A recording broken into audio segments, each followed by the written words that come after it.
Lust is a very big problem for a lot of people. And together with pride, the sinful pleasures of this world is a very, very big temptation. And a lot of people choose to love it instead of loving God.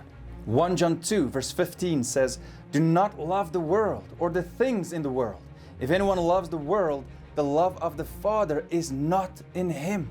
For all that is in the world, the desires of the flesh and the desires of the eyes." He's talking about lust here as well. "And pride of life is not from the Father, but is from the world. And the world is passing away, along with its desires. But whoever does the will of God abides forever." You need to be very careful when it comes to lust. It is one of the strongest desires of your flesh.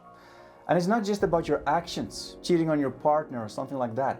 It's about what's going on in your head. Jesus said in Matthew 5 verse 27, "You have heard that it was said, 'You shall not commit adultery.' But I say to you that everyone who looks at a woman with lustful intent has already committed adultery with her in his heart." So if you just look at another woman or man with lustful intent, you've already sinned against God. What about pornography? Do you struggle with pornography? If you want to overcome it, you can watch my video on it on this channel after this one, and it will help you out. God is very serious about this. He hates it, and you need to get away from this while you are still young.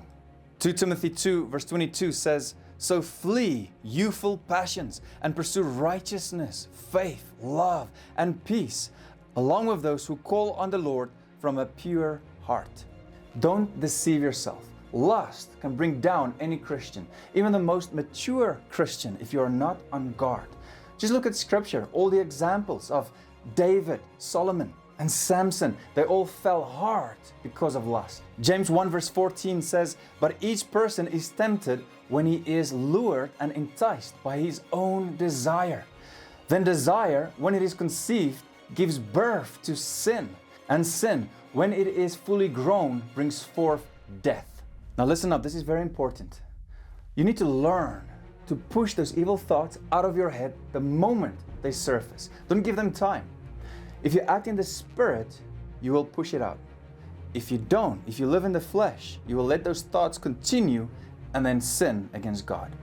Take my life and let it be consecrated.